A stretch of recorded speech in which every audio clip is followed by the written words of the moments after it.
All right, all right, all right, all right, all right. Welcome to the Paradise Paradox. My name is Kurt Robinson. And here you have Aaron Battle. And today we're going to briefly touch on a few STDs and how to self-test. Wow, that's a way to introduce the show. All right. So we talk about a few experiences when we've gone into sexual health checks and had a little too intimate experience with the doctors. And we also talk about other problems with the medical industry in Australia and look at some of the possible economic factors which might be involved as to why these doctors are so shit. Your local GP, he might not actually be working for you. Giving you a few days sick leave mightn't be doing you any favors. Or it might be doing you a whole world of favor. And also we talk about some strange cases about sexual harassment in the Australian hospital industry, which is a big problem. And then we talk a bit about alternative therapies that might be outside of the regular medical system. I also go through a little story, an episode back in Adelaide, quite an expensive episode of falling out the back of a car. Yep. Cool. It's interesting. Yeah, good one. Nice, well done. Call the taxi. Call an ambulance. Call a limo. Yes. That's what I should have done. Yep. Press like on YouTube, press subscribe on YouTube, leave us a comment on YouTube. We love hearing your comments, your feedback, negative, positive, interesting, and just plain crazy. And then press like on Facebook, hover over the like button on our Facebook page and press get notifications, because that means every time you have pictures of us trying to jump as high as the sky, then they're going to come up on your newsfeed just like you wanted them to. And then you're going to go onto iTunes and press subscribe. Then you break out your Android phone and press subscribe on Pocket Cast as well. And then you're going to go to donate.theparadiseparadox.com. We really appreciate all those donations that come in, even if it's just a small one, just a few bits or a few dollars. We love it when you do that, because that means to us that these ideas are valuable, and we know that you are enjoying what we're doing. So it really represents something huge to us. It represents that our ideas are giving something to the universe, something magical and unique. So the other way, if you want to support the show, very little inconvenience to yourself and no cost. If you're going to buy something from Amazon, go on our website, theparadiseparadox.com. You'll see the Shop Amazon link at the top, and that means you can click on that. It's not going to cost you any extra. You don't have to pay us anything for that privilege, and you don't have to run around your computer desk wearing nothing but your underwear like you lost a bet playing pool at the pub. What you do have to do is just buy what you were going to buy anyway, and that means that we're going to receive a small percentage of the commission, and we love you so much when you do that. We really appreciate that when you show your support for the show. So let's get into it.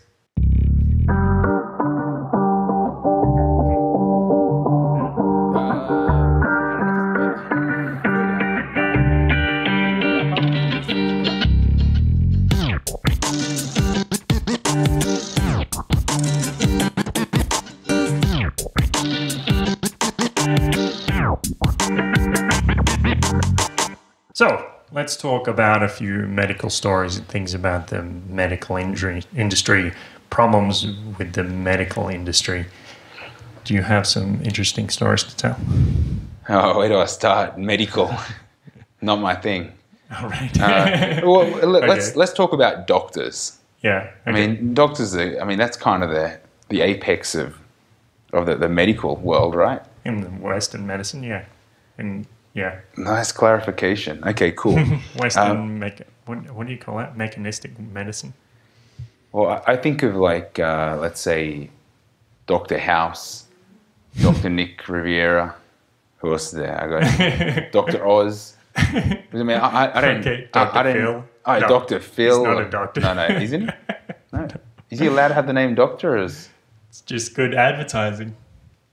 I believe his medical license or his psychiatric psychiatric license was actually revoked, but he's still. Ooh, that's a low blow. he kept the.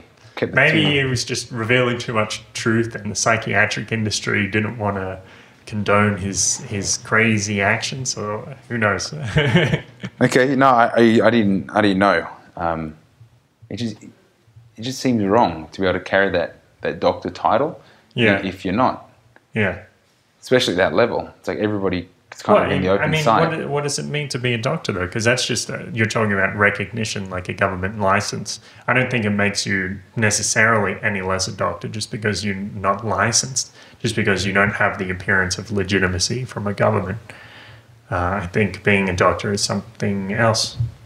Yeah. It's not about it. Yeah. I completely agree with you. But considering you're on television and most people that watch television probably don't analyze that to that detail. Maybe they're going to be upset, but I suppose they're not thinking about that, are they?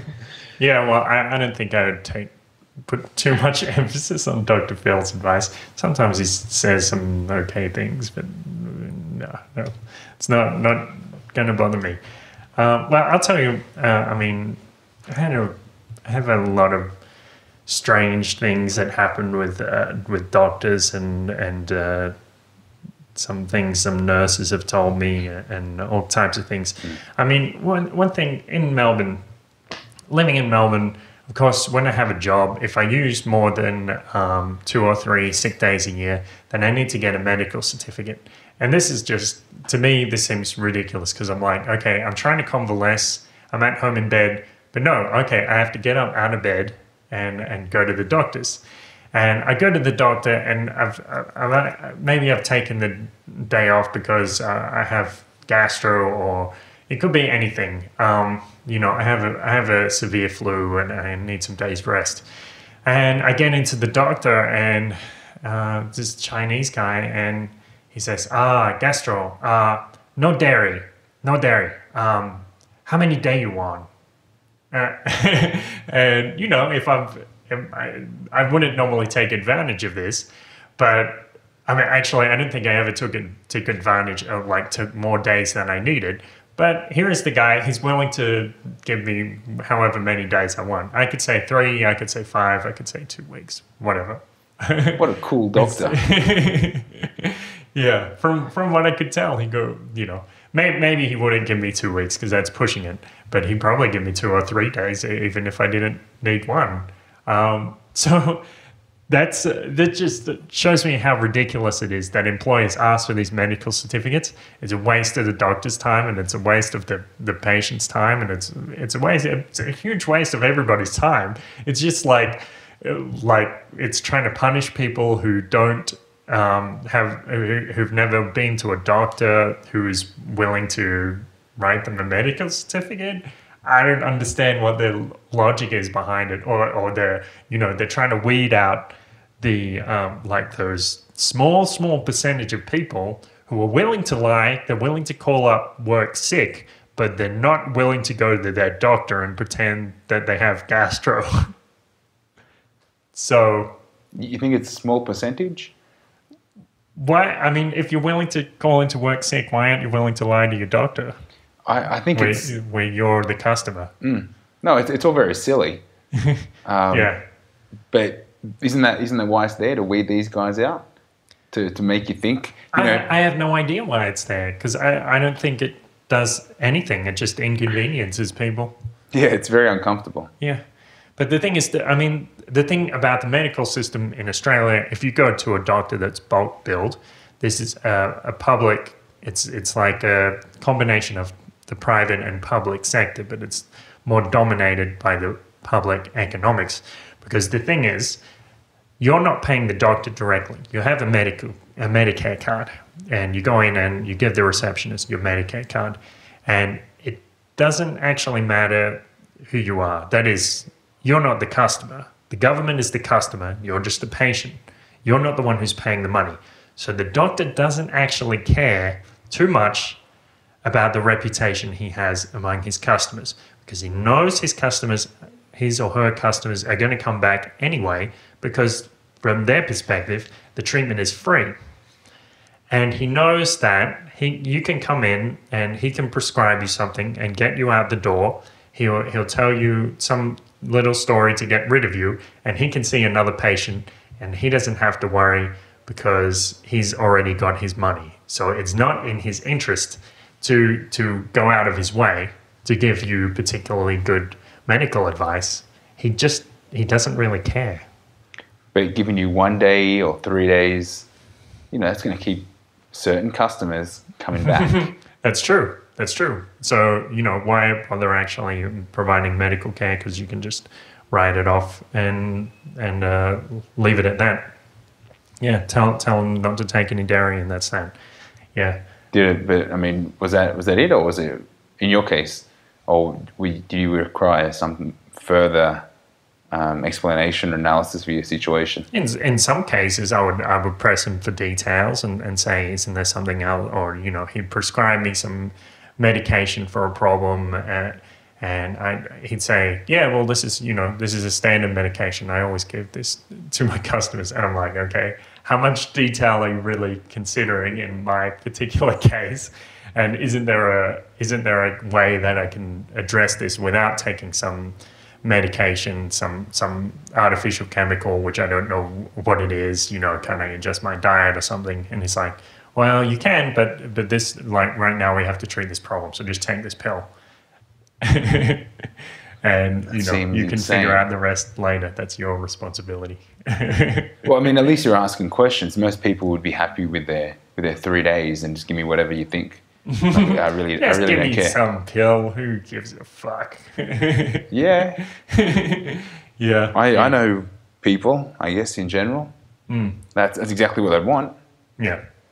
And then next, okay. So doctors in real life are kind of full of shit, like doctors on TV. Is that what you're saying? Yeah, I'm not saying that about all doctors, but I think in this system that they have in Australia, the system of bulk billing or public health care, it incentivizes doctors to take less care of their patients. Well, I think most switched on people are kind of taking it into their own hands to educate themselves with different conditions that might affect them, or just people that want to increase their own personal fitness or performance. They become more savvy with all that with all the new information that's coming out now, and how easy it is to access information, whether it's reports online or just Googling conditions and find out, well, this is what the doctor told me, and then you got access to everyone giving cases. So, I think that kind of, considering it's available to you, not to ask questions is pretty silly. Yeah, but you're going to get more answers from Google than you are from your doctor. So why go? Well, yeah, sometimes you need a prescription. It's I think here in Mexico, I see these signs and it just says like, Viagra, 12 pesos per pill or something. So you can just go in there, get some Viagra. You don't need a prescription. I don't know.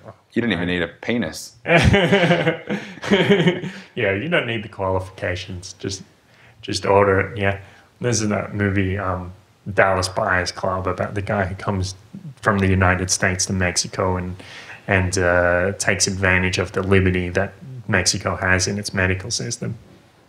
I haven't seen it. It's good. It's worth checking out. I recommend it. Strong libertarian themes. Sweet. So I had another time. I remember I went into a doctor in Collingwood, and he, I went into this guy a couple of times, and I remember I said, so I have this problem, this symptom, what's the deal? And he said, well, it could be all kinds of things. So what do you want? And I'm like, what? Like, you're the doctor. You're supposed to tell me, you're supposed to give me a little advice on what I should do in this situation. And he didn't. He's just like, oh, well, do you want to take this test? Is that what you want? I'm like, okay, I guess so, if that has some kind of relation with the problem that I have. Did you see this doctor many times? A few times, 2 or 3 times. Was he always like that, or was he just having a bad day? No, he was always like that. The following time, I went in for a medical health check, and the thing was, I was expecting to do like a urine test and a blood test. So I'd already been drinking a lot of water in preparation to give a sample, and then I came in and it's like, oh no, well, let's not do the urine test. I'm going to stick this Huber tube up your urethra. And I'm like, you're going to do what? Which I heard about this test before, like as a rumor, but when I'd gone into a doctor, they never actually offered it. So I figured maybe it was just a rumor, you know, somebody would be telling me nonsense or they'd improve their methods or whatever it was. But this guy was like, we're going to probe your penis. And I'm like, no, I mean, okay, how does this go? And he's giving me this, like, he grabs my thumb and he's like, okay, so you need to stretch it out, peel back the foreskin, and open up the head like you're spreading I don't even know how to describe that, but you're opening up the head so the urethra is exposed. And so I'm trying to do all these 3 things at once. He's told me a couple of times, and then he's like, no, you're not doing it right. So I keep trying, and then he's just like, fuck it. He just shoves that probe right up my clacker, right up my, you know, my most personal of my most personal parts. Yeah, your third eye. Yeah. And I was like, hijo de puta. And I didn't actually scream, but I felt like screaming. How did it feel? Well, it's not, you know what it feels like when you relax into a warm bath? It's nothing like that. So I wouldn't imagine. Yeah, it's completely different. So that's what happened with that guy. But then it was weird too, because I remember when we got into the clinic, there was actually an ant crawling on the sterile dish, and I'm like, okay, well, whatever. I feel like I'm in Cuba or something, receiving the finest medical care that Cuba has to offer, that Havana has to offer. And he's after that, I started putting on my pants, and he didn't debrief me. He just left the room. So I was sitting there for 10 minutes thinking, he's just taking the swab out or something, and he's gonna come back. So I waited there for 10 minutes. And then 15 minutes, and he just didn't come. And so I'm sitting there like an asshole, twiddling my thumbs. And eventually I go to the door, and I'm like, so are you, like, did you have anything else to say? And he's like, I thought we were finished. I'm like, okay, you just walked out of the room and didn't explain anything to me. So this is a high level of customer service that we have. Doctors can Australian prescribe their own medication, right? Is that a fact? I didn't know that. No, I don't know. I don't know, but I'm assuming that doctors have access to that book, that magical yellow and lined book that they can pretty much get whatever they want. Well, and your doctor sounds crazy. So maybe it wasn't his fault. Maybe he's under the influence of... He's not crazy. He just kind of doesn't give a shit. But on that note, I do remember... I've dated a few nurses over the years, and I do remember one of them told me that when she started working at the hospital, they were like, yes, this cabinet stays locked, and, never use this medicine while you're on a shift. That's not what it's there for. It's only for patients, and, the doctor has to prescribe it or, specify it. That's how it is. That's the rule. Then, of course, the first day that she came in on a Sunday and was hungover, her fellow nurses were like, "Oh no, you just take this and this, and this is a nausea suppressant, and this will fix up your headache. You won't feel anything after this." And she's like, "Isn't there supposed to be some rule?" And they're like, "Forget about it." That's so cool. Yeah. No, I mean, respects. I've been to work hungover many times, and where I worked, there was no cabinet that pepped me up. I had to go make a couple coffees and hope for the best. Yeah, and that instant shit doesn't work. All right. Yeah. Well, just take a little morphine, a few Zoloft. Zoloft is apparently very good for a hangover. It makes you feel a lot better. But I do think the nurses seem to know how to, their workings of the hospital or these kind of clinics very well. Because from my security experience, there was always nurses that came in and they were the first ones to tell you, hi, I'm a nurse. And, that's cool. But they seem to party crazy. Like, they're always there at the end of the night. They're always, they're around. And you know who they are. And they just seem to be more switched on to, substances and maybe not so worried about going to work hungover for that reason. Yeah. That's just... Yeah, maybe that's part of it. I think it's also because it's a really stressful job and they work these weird hours and then they need some time to decompress. And so they just party like a motherfucker and then they have to do something to fix it up. And they do. Yeah. But that's the whole thing.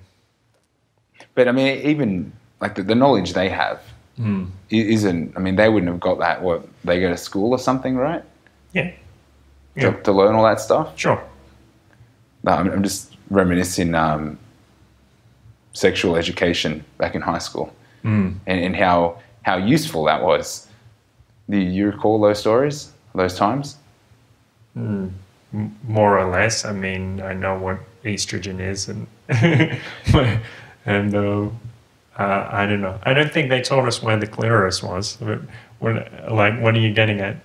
No. I'm just with the idea of going for checkups, and it's okay. I'm trying to assume, like, how often do you do that? Like, you're supposed to. Was there a time they told you to?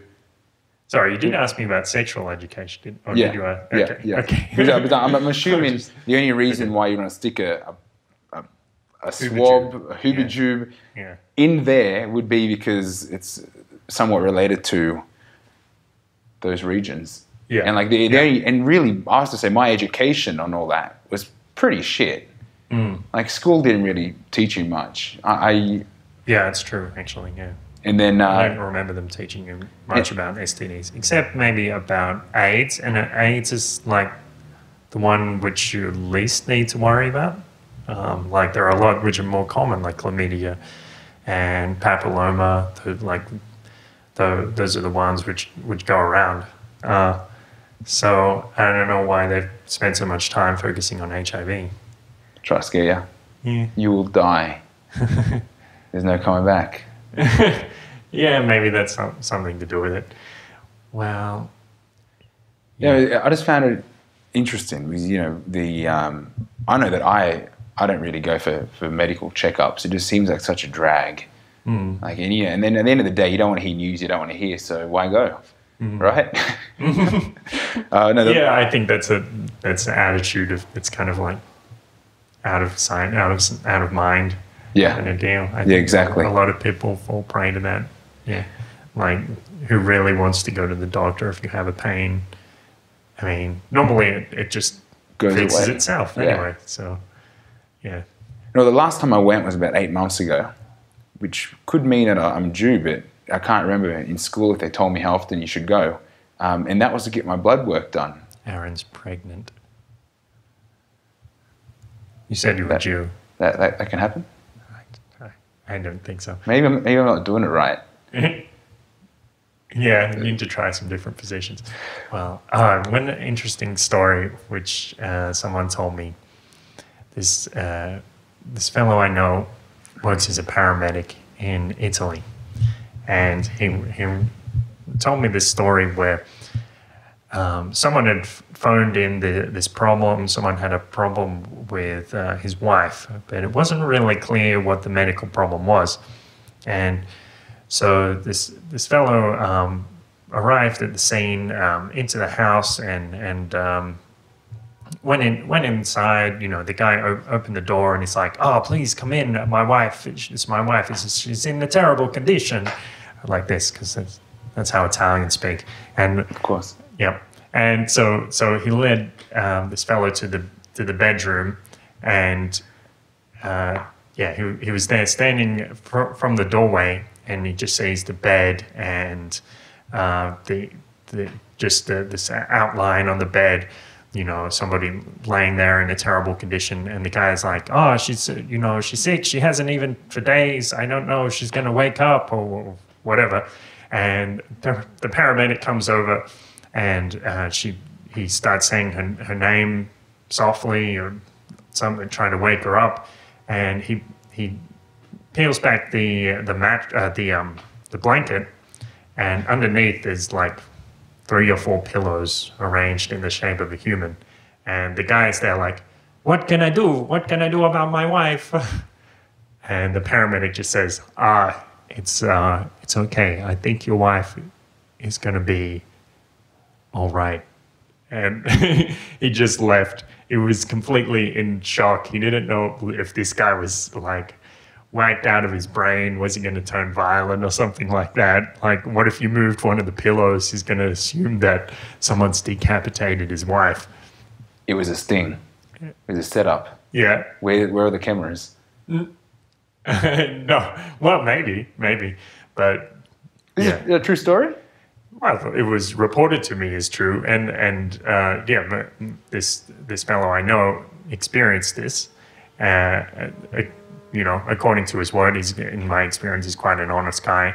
But he says he's still waiting for the day where it comes back around, where someone from another city or another paramedic reports the story to him. Like, cool. Comes back around as an urban myth. Yeah. What do you do? In that situation where you have to diagnose a pillow, I think that's outside the range of a job description of a paramedic. No, I think if that case happened, I probably wouldn't know. I mean, I don't think anyone would know what to do, but I mean, move very slowly. But would you think it was a joke? Well, I mean, if you walked in and that happened, like just straight up, and you're like, did she? Because I mean, I was imagining that she jumped out the window. She left him. Like, you know, this guy's nuts. Right. And here I am. You know, we'll spray a perfume, blanket. It's going to take you at least 3 weeks to work out that I'm not really here. Yep. Like, you know, like when you're supposed to be in bed, you put the pillows, you set them up, and then you end up, you know, you sneak out the kitchen or something. Right. It's just like breaking out of prison. Yeah. Yep. Yeah. Escape from Alcatraz. Escape from Roma. A crazy husband. Yep. Yeah, it's whacked out. It's heavy, man. Yeah, he was a little bit afraid for his life in that situation. He wasn't sure what's going to happen. Watch us again at the Paradise Paradox. Watch us on YouTube, like us on Facebook. Watch us on YouTube, like us on Facebook. Tweet us on Twitter, and listen to us on iTunes or Pocket Casts.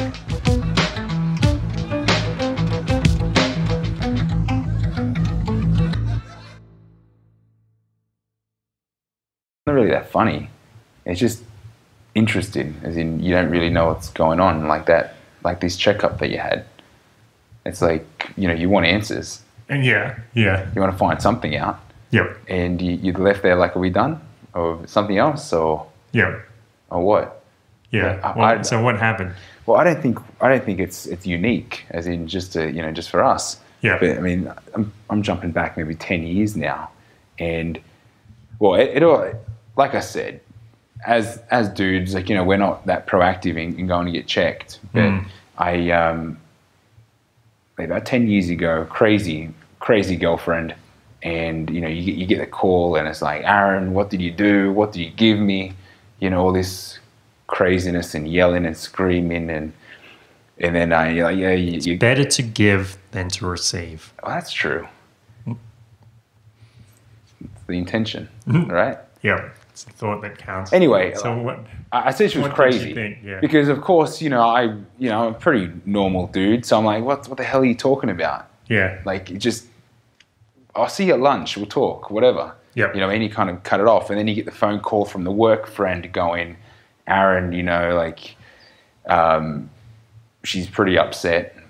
You know, it's about, you know, I think you know what I'm talking about. I got no idea what you're talking about. Anyway, right. She thought that I gave her some kind of transmittable disease of the sexual nature, and that, and she wanted me to go get checked.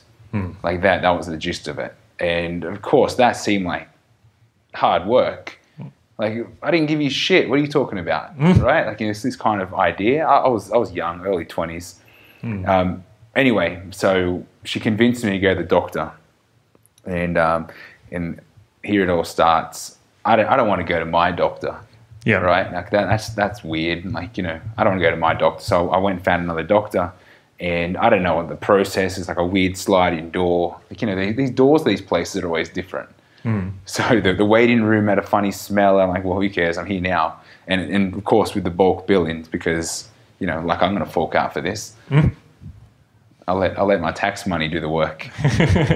I'll let my tax money filter through 10 bureaucrats and then let the remainders be paid to this doctor. And then I'll get what I paid for.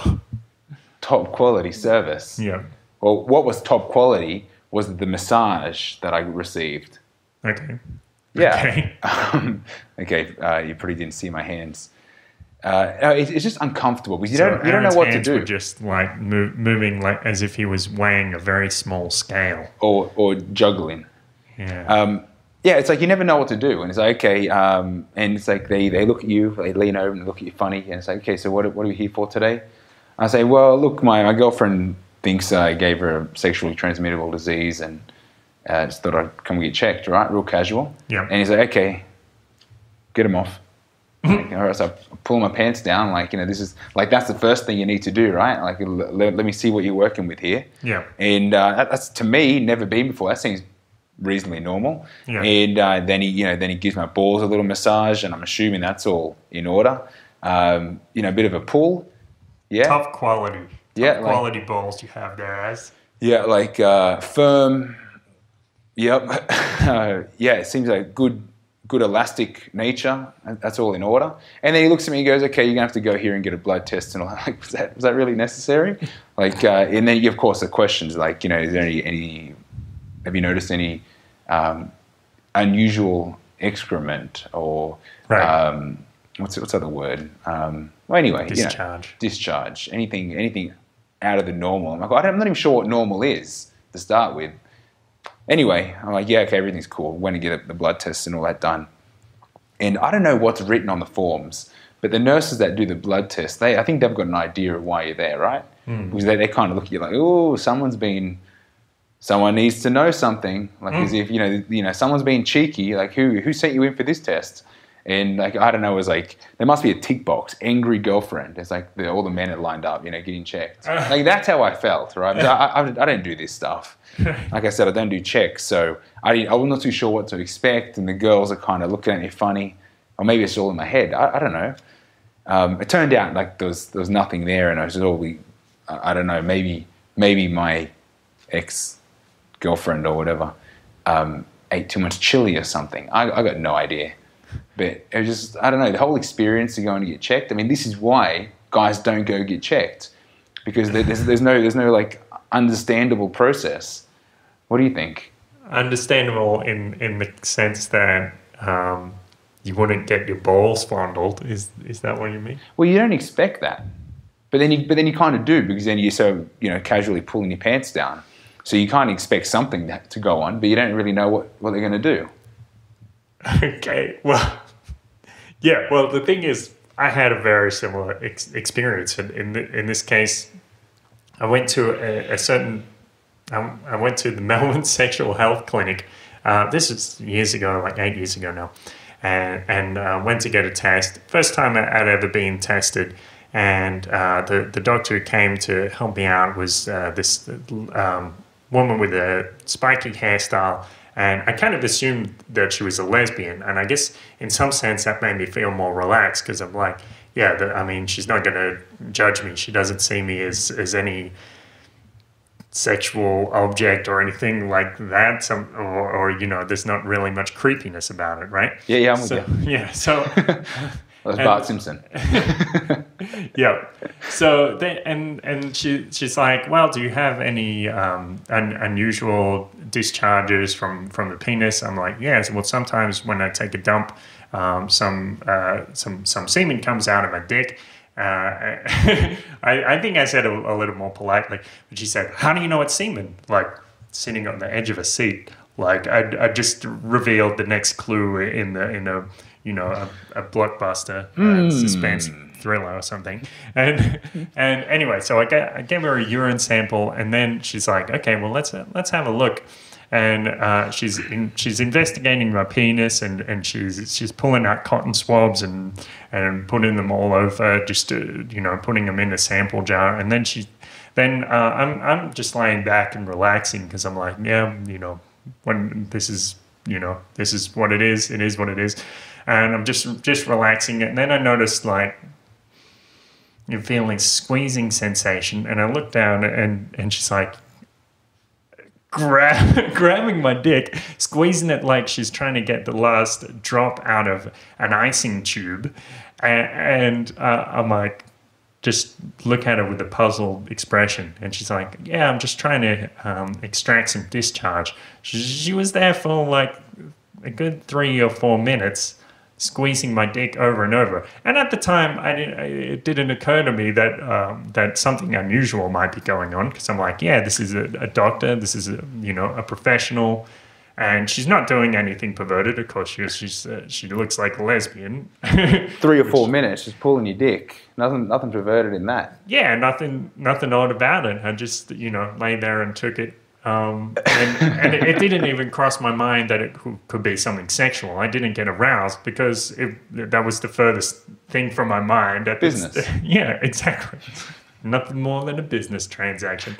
Anyway, so then she's like, "Oh, well, you need to come in next week so we can give you the results." I'm like, okay, well that seems reasonable. And she's like, and I'll check I'll check your penis again. She might not have explicitly said that, but that was kind of the idea. So I'm like, okay, well, I'll take another half day off work, come in the next week, and Dr. Shelley isn't there. It's another doctor, and this doctor seems acutely aware that I'm expecting to take off my pants at any second to get the same kind of inspection, because that's naturally what I was expecting. And so every time I would say, "Oh, well, do you need to?" I would start saying something like that, like, "Do you need to inspect?" And she's like, "Oh, no, that's fine." Like, she did everything she could to cut me off and just say everything's fine. Dr. Shelley isn't in today, and that was that. She's going away. Yeah. Very far away. Yeah, might have been reported for some reason for fondling young gay men or something at this sexual health clinic. Well, this is what I'm saying, man. It's like, we don't know what to expect. Yeah. So if someone starts, giving you the ball fondling at a sexual health check, or probing you. The probing is actually a medical process, but it's not one I recommend. It's apparently more reliable than a urine sample, but I have to wonder if it's worth it for that momentary discomfort, actually. Well, at least you can say you've done it. Oh, yeah, that's something to cross off my bucket list. Yes. Yeah. So I'm assuming you're not going to do that anytime again. No, I think I'll just give him a sample instead. Break him off a little piece. Well thought out. Yep. So the thing is, I've had a few friends that work in the Australian medical system, and the reports aren't always positive. I guess, the tendency is to hear the most lurid stories, the most sensational. Those are the ones that are going to get repeated. But I'm still alarmed at the frequency and degree of these anomalies. So, well, to give a small example, a friend of mine is a doctor. She moved from Bogota, Colombia, to Australia, and so she needed to pass a certain test in order to become a doctor in Australia. And so there's she did this test, and she went really well, like flying colors, aced it, got like 98, 99% on the test. So well done. Cool. the thing was they were doing a kind of experiment just to see what would happen. They took 20 people who were interns, like scrubs, who were already working on hospital floors, and they put them through the same test. And 1 out of the 20 passed. So 1 out of the 20, I think, got more than 50%. Ooh, that seems So unusual. I hope they ran that test again. Yeah, well, I hope they studied for it next time. Well, and was it in English? Yeah, it was in English, yeah. Okay. Seems it wasn't in Spanish to like reverse it or something. give Erica an advantage. No, it wasn't like that.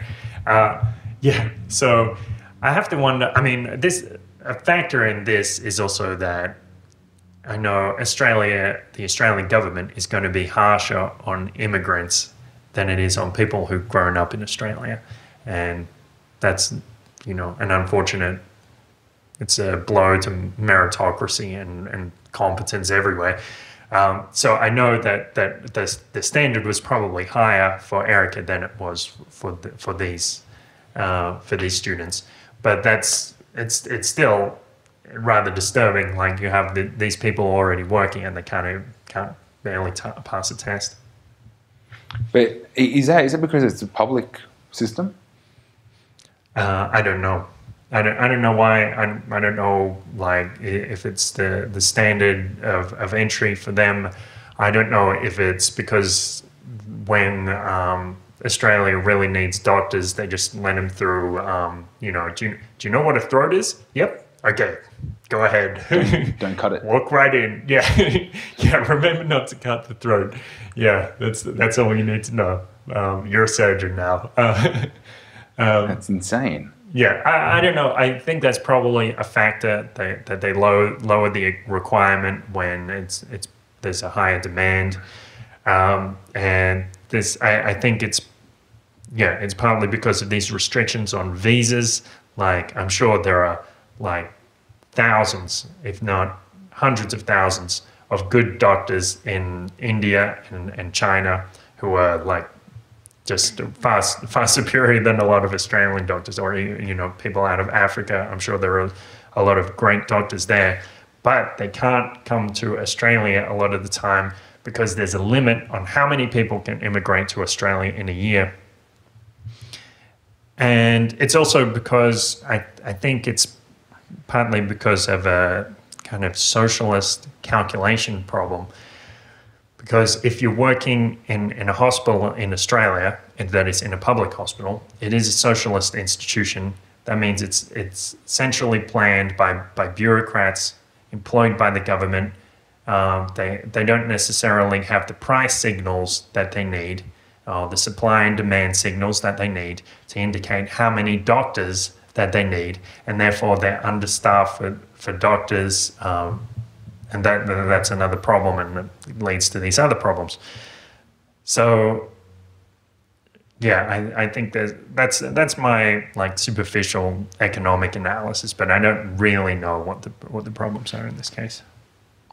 Yeah, I wouldn't even know where to begin. I haven't looked at any stats or have any idea of how many doctors are needed. I mean, it always seems to be a shortage on nurses and beds. I mean, the public healthcare system just seems to be in shambles pretty much all the time. Yeah.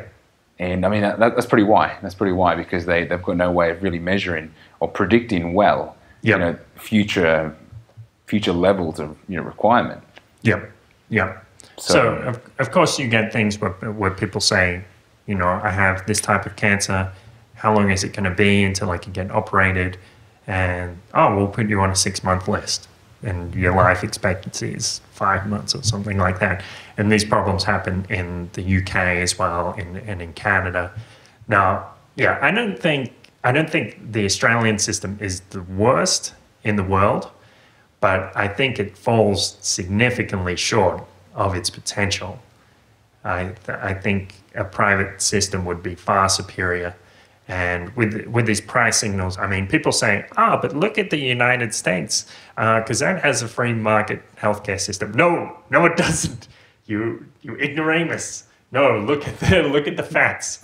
because in the United States, the medical industry is one of the most regulated. If you want to become a doctor, if you want to be a doctor and post your prices online for surgeries, you can't really do it, or that is, the government will threaten you if you do it. And that means that there's no discovery mechanism for prices, and that means prices are more or less decided by this negotiation between hospitals and insurance. Insurers aren't spending so much of their own money, so they don't have the time to negotiate prices, and this leads to these ridiculous prices being inflated, and everybody charges things to their insurance because they know that their insurer is going to pay for it. Like, I remember I mentioned to my friend in Los Angeles this idea, and she said, "Oh yeah, I remember. Like, I had a pain in my thumb, and I went in and I knew my insurance was paying for it. So I was like, let's do everything. X-ray, CAT scan." She just had a sore thumb. Well, what happened to it? It was fine. Yeah, no doubt it was. Yeah.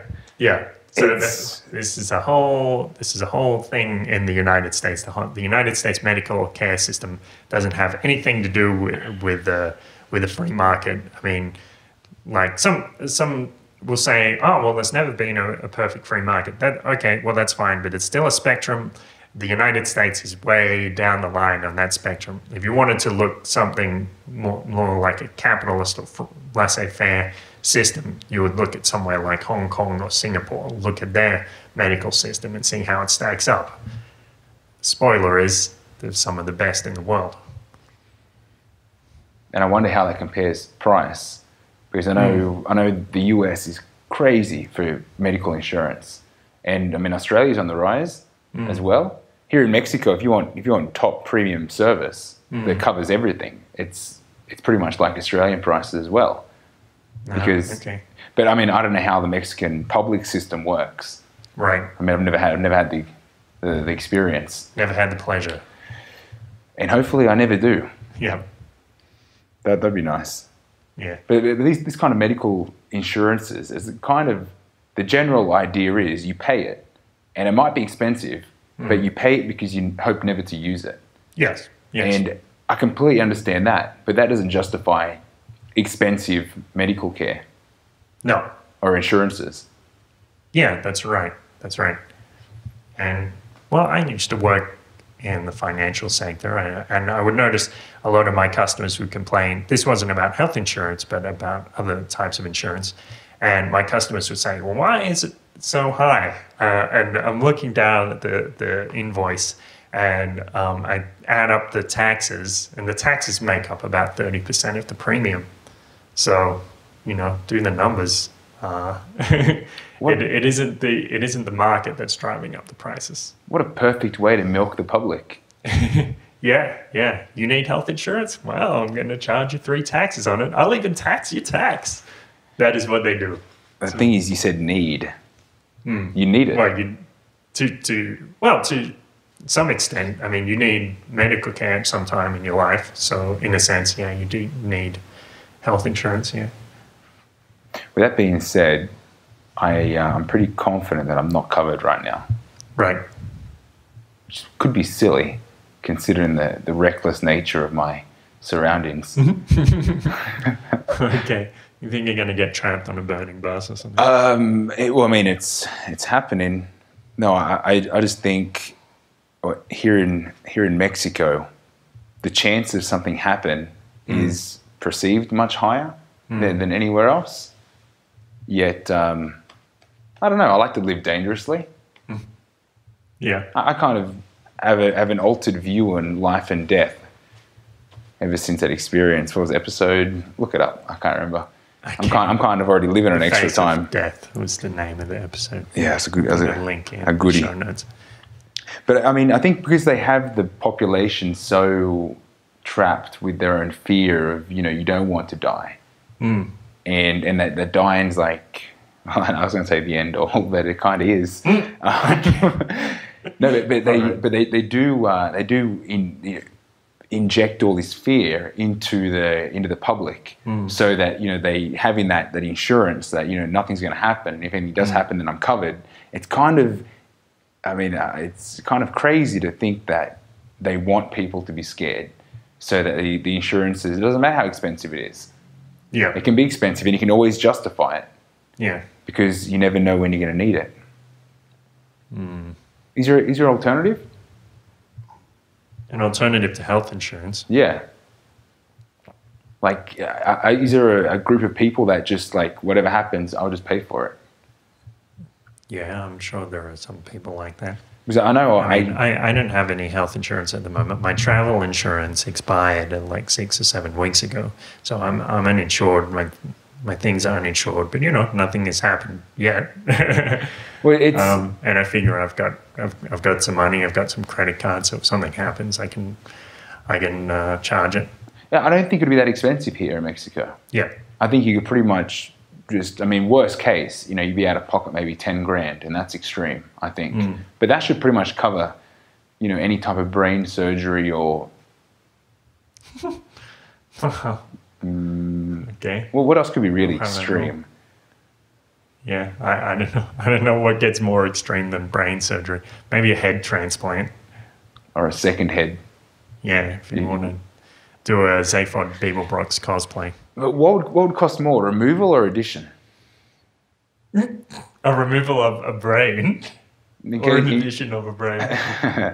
What kind of... I don't know. I'm assuming the addition would cost more because there's a lot more connecting wires involved. You'd have to it's acquire. A lot more technical. You'd have to acquire the parts. Yeah, you need an expert electrician for that job. Yeah. So, very interesting. Yeah. Well, now that we're speaking about costs, like I said, I think here in Mexico you pretty much cover whatever you need to get done, or you'd work it out one way or another. But another trip that I was on, this is going back in time to a past life. All right. It was when I was in Adelaide, and I was enjoying Adelaide because they hosted that year the Australian swing camp. Oh, okay. So so I was in a party mode, and you dance. Swing camp, and you mean you're dancing? Dancing, like Charlton and dance swing. Yep. So you go and you're doing 3 or 4 hours of classes every day, and then at night every night there's like another party for the week, and there's a few bottles of wine going around, and everyone's you're on a buzz. So by the time you get to Friday, you've been drinking and dancing all week. So I was in a bit of a crazy mode. Long story short, I was locked in a car where I panicked because I thought I'd be in there for the rest of my life. And I've never panicked before, but I think just because what are we talking here? What's the dosage? What's the chemical? Well, I think it was just fine wine. Wow. Okay. Yeah. Okay. I was young. This is early 20s again. So I was pretty because the legal alcohol consumption age is 18. My experience of drinking alcohol was still fairly young, so I wasn't able to measure very well. So.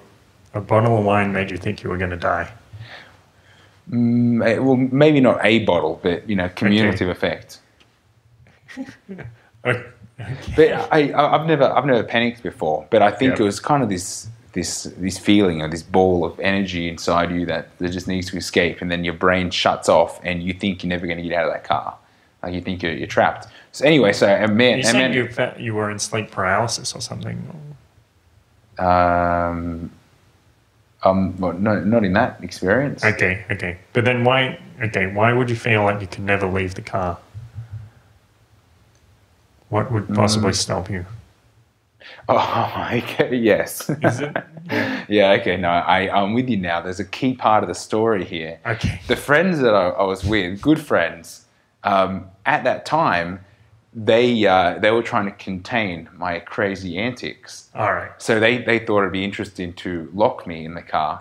Okay. Yeah, you definitely needed to include this part of the story. Yeah, all I know is I was trapped in the car, but of course, who gets trapped in a car? That's unusual. Yep. No, not when your friends decide to put child safety locks on and lock the windows, and the winders were in the back doors. Right. Front doors had electric windows, so the car was off. I was trapped, And the worst part was I did something dumb, and I kind of like tried punching the window. And although I look back now and that's the most stupid thing to do, but in my mind I saw the window bend, like it bent. Like it was one of these Toyota Corollas or something, of like it was new, so the windows were bendy. All right. And then I think seeing the window bend made me panic. So I reclined the seat back because I was in the front, and then I wound the window down and I jumped out the window. Sure. But I jumped out backwards, and my arm got folded behind me and my weight landed on it. I dislocated my arm. Wow. Yeah. So the thing was, everyone's like, Aaron, what are you doing? You're crazy. And that's why I say for my life. I'm chilled now.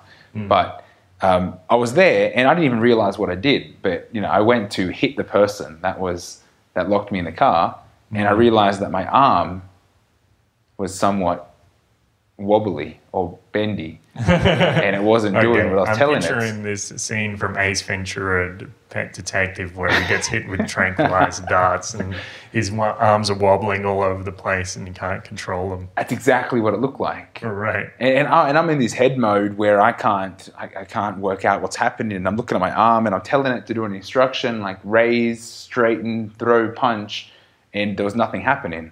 So I'm there hugging my arm going, shit, I've broken myself. And I was upset because, I'm not supposed to be broken.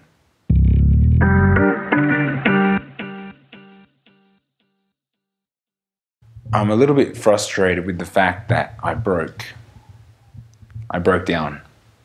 Like I was just upset. Like, I'm not supposed to break. I go to the gym. I'm fit. I'm young. I'm strong. Why did my arm not work? It was because you were locked in a car and got dislocated because you were climbing out the back window backwards. Yeah, it's not recommended. But what happened then? Then my friends got, I don't know where they panicked, where they called the ambulance, and that's all fine. The ambulance guys turned up actually ridiculously fast, and they gave me this medication to take the pain away. Actually, it didn't even hurt until they asked me, "Hey, does your arm hurt?" And I was like, let me think about that. And then it was just this excruciating pain. But it was only after they activated that pain, and then they gave me this painkiller medication, loaded me in the ambulance, and took me to the hospital. The worst part was the hospital was literally around the corner on the next block. Like I probably could have walked there. I wasn't that bad.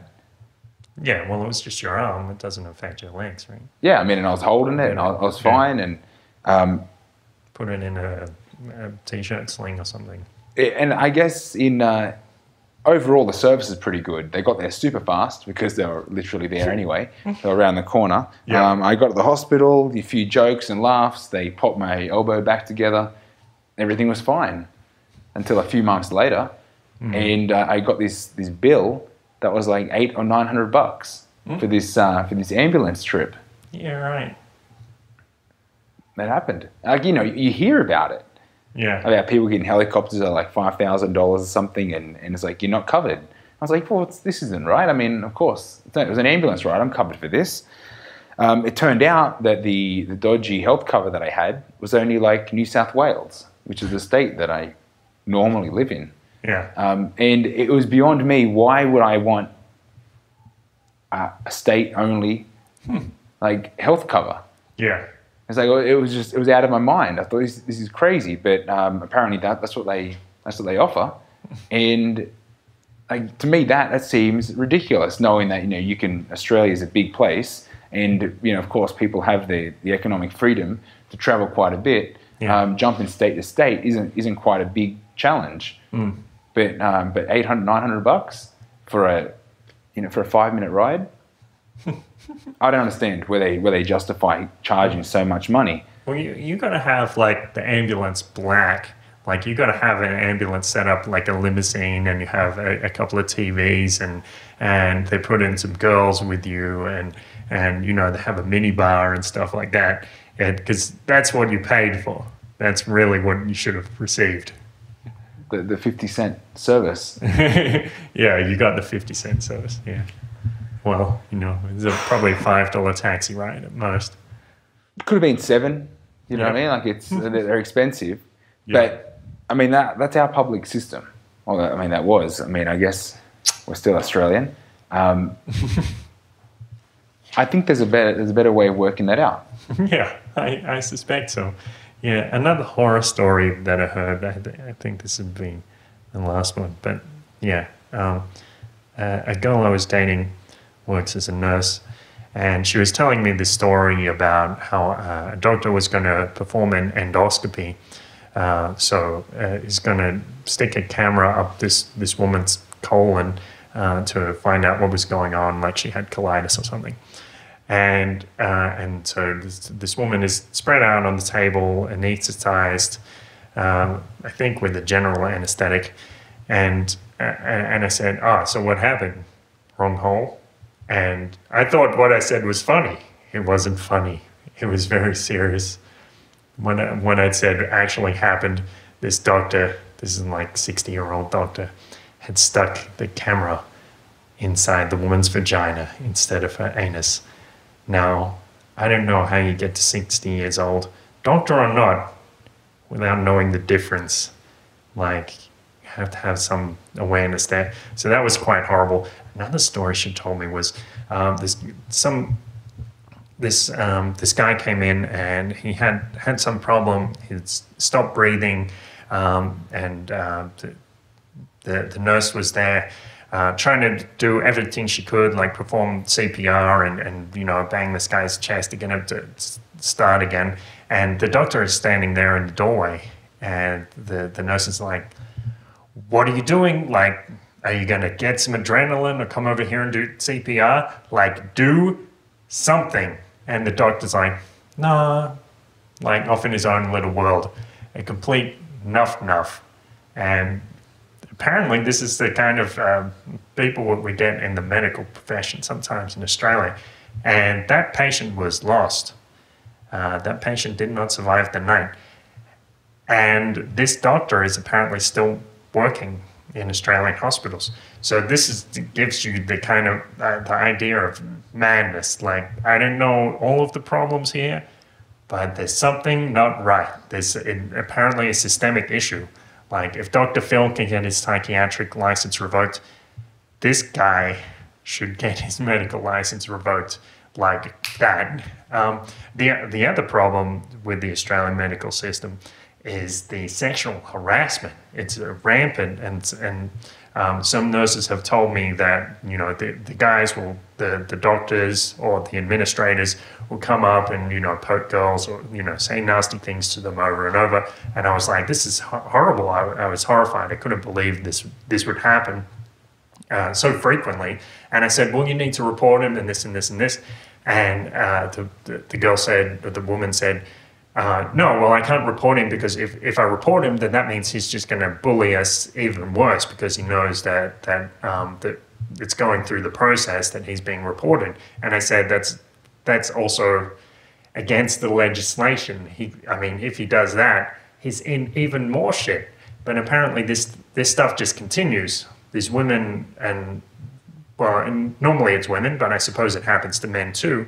They're very afraid of what will happen with their career. And even a female surgeon in Australia, Dr. Gabrielle McMullen, said she advises all of her staff, her female staff, like interns and stuff, the safest thing to do in terms of your career, if you get an unwanted sexual advance, just accept it, go along with it. And it's not a great thing to say, but this woman is trying to give people advice that's going to save their career. And it's like there's no good option in that situation. So that's just frightening. Again, I think it's a problem with the limited amount of surgeons. So surgeons are in such high demand in Australian hospitals that they're seen as like these kings, and they can cock of the roost and just walk around and do whatever they like, and give girls frontage in the hallway or whatever the hell they do. Ask girls for a blowjob during business hours and all this nonsense. It's apparently rampant, and it's disgusting. So I'm a little taken by surprise. I would have thought that the medical industry, being with the integrity and professionalism that it portrays. Yeah, Betrays, yeah. Well, you know, things aren't always as they seem. This is a deep systemic problem, from what I have read and from the information I've heard. Yeah.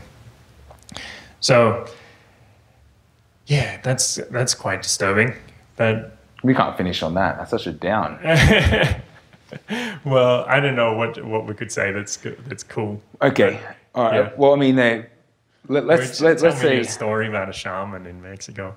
Well, I was gonna go a little bit that way. Okay. No, I was thinking more about doctors overseas that are going into Australia. Yep. And I think they, you know, if there's an issue where they need more doctors, well, then of course, you know, they're going to acquire more doctors. I'm sure there's a lot of staff that want to, a lot of people with education and skills that want to go to Australia to work, or you know, to set up a new life for themselves. Yep.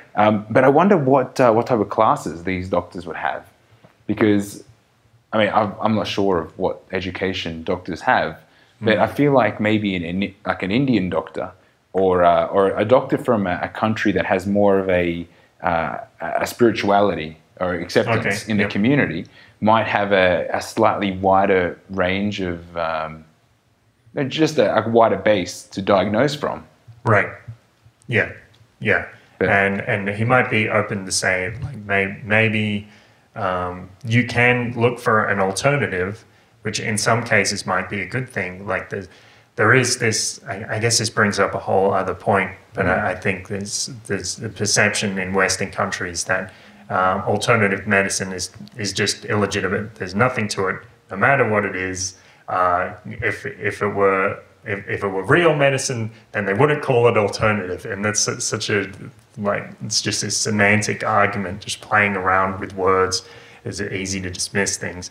But in countries not in the Western world, people are a lot more open and they're willing to try these things and discover how well they actually work. And that's a good thing, I think. Well, even though I mentioned I don't regularly go for a checkup, maybe as much as you pretty should do, as you know, as recommended. At least once every month or 2 months, I go see what I would consider like a family shaman now. Like, you know, like I know my mother-in-law goes and sees this guy. Other people in the family go and see this guy when just general aches and pains and, you know, discomforts that you're like, you know, what's it all about? And he kind of diagnoses these physical pains as like as if almost like you're carrying emotional baggage. So, and he does a range of treatments like magnet treatments, where he aligns the energy body, or he does aura work, where, you know, he analyzes where there's like gaps in your aura, and it's really quite interesting because I came from the point of view, like, you know, I'm assuming that you can do this work, and it's so easy to be full of shit. Because, you know, what do? You lie a few magnets down on the bed, you might pull their feet, pull their arms, ask them a few questions, and it's, you know, it's general, that can't have any medical nature. Like, you know, that's almost like you just, I don't know, what is that? Magnets on a bed? Pulling someone's limbs and asking how they feel? Or waving your arms around in front of them and ringing bells and things. It's like, this is like preschool. But well, everybody was healthy in preschool. Can't deny it. Yeah, that's true. Yeah. But so, I mean, of course, I went in almost skeptical when I first saw this guy. You know, several treatments ago, or, you know, several visits ago, and, you know, I laid down and I was like, okay, you know, I'm going through the motions, and, you know, I took my shoes off, and he grabbed my 2 ankles, and, like, say I was laying down on a bed. He's at the end of the bed that he has in his front little clinic, and he's grabbed his 2 hands underneath my ankles, got a good grip, and he's kind of just lifted them up so that the weight of my legs are in his hands from my ankles, and he's kind of given like a, you know, like lifting one, lifting the other alternatively, gave him like a little pull, and then put them down. And you could see he went into thought for a moment, and he said, you know, you've got a pain in your left hip. You know, I can tell because you're obviously sitting crooked or something. It's weird. I'm actually sitting crooked right now. let me fix that up. He knew exactly what the problem was, and I didn't tell him anything. Right.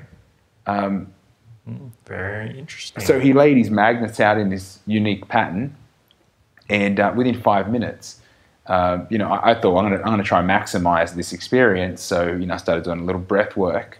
So I thought, if this is going to work, I better give it a shot. So I tried relaxing myself, and I felt like my hands were like vibrating a little bit, and I couldn't feel any tension of my weight on the bed, as if like I was so relaxed that I was floating, like above. Like I was obviously laying on the bed, but I felt like I was floating above the bed just from the sensation I was receiving through these magnets. So there you have it. That's what I'd consider alternative treatments. I mean, there's no medicine induced, but I mean, if the pain goes away and you feel much better, I'd have to say, as I'm walking out, my back felt brand new. All right. So very cool. So and I've been back to see him a handful of times, but it's like even if you're skeptical, other people are doing other things. Like just the awareness of what opportunities to try something else. That could be enough, to Google search what's going on. But that's what you're talking about, the shaman. Yeah. That was a great example. Cool. That's my dude. Yeah, so there's a lot of interesting alternative therapies around. Probably to varying degrees of quackery, but I think there is something to some of them. Like some of my friends, my friend Link and my friend Jeremy in Melbourne, they do, like Link does shiatsu and Jeremy does acupuncture and a whole range of other techniques. And these are, I haven't received much treatment from them, but they did some mass under me sometimes. And I know these are intelligent dudes. The way they discuss the theory behind what they're doing is very interesting and very precise.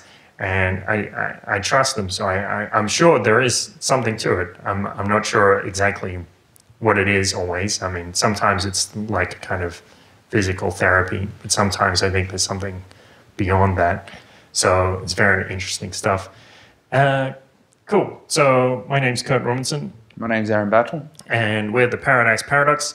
Press like on Facebook, press the get notifications button on Facebook, just hover over the like button and press get notifications, because that's going to make sure everything interesting that we post is going to come up slapped right in your face across the Facebook. And then you're going to go onto YouTube and press subscribe on YouTube, and you're going to press like on YouTube, or even press dislike. If you hate us, tell us why. Tell us how much you hate our guts if you really want to do that. Of course, we prefer positivity. Then go on to iTunes and Pocket Cast and press subscribe on both of them, and just in case you have one phone for each year, one iPhone and one Android. And then go on to donate.theparadiseparadox.com, because we really love it when you guys show your appreciation and support. We love it so much that brings a warm fuzzy into our heart. It makes us throw up a little with emotional surprise and amazement at how generous you are. And then if you can share these videos, share it on Tumblr, Twitter, and also on Facebook as well. Why not? Because every time you share one of these Paradise Paradox articles or videos, Aaron Battle is going to do a backflip outside of a Corolla window and not dislocate his arm this time. And also, what else? What else? Well, I already did it once. So I don't know if I'm gonna do it again. But that time was bad luck. So this time you'll do it correctly, right? Yeah, I do have a lot of good luck. Experience. Luck now. But for everyone that's already clicked these buttons, the likes and the ups and the whatever, I want them to share. Thanks, Grandpa. I want them to share. the thumb. I want them to share this with someone that might need to open their mind a little bit. Like, we've all got friends that are like, you know what I mean? Like friends that we cover a lot of topics. Yeah. So maybe you can start targeting your own. I mean, if you're already a fan, Yep. Maybe send an episode that you thought was funny or inappropriate to your mum. That's always fun. I know there's a few episodes that my mum didn't really like, but I was like, that's what I do now. So I love you. Cool. Okay, great idea. Share this video with your friends as a birthday present and freak out the squares a little bit. All right, so my name's Kurt Robertson again. And Aaron Battle. And, on Twitter, I'm at Trouble Bubble. At BattleAZ. Peace. Thanks for listening to another episode of The Paradise Paradox. Remember, you can go on www.theparadiseparadox.com/38. That's theparadiseparadox.com/38. And that's going to give you all the show notes from this episode, including related links, any interesting stories that we have, and other kinds of crazy crap. Remember to donate, remember to press share, remember to do all that stuff. Thanks for listening and have a great day. And thanks for shining your divine light of consciousness on another episode of The Paradise Paradox.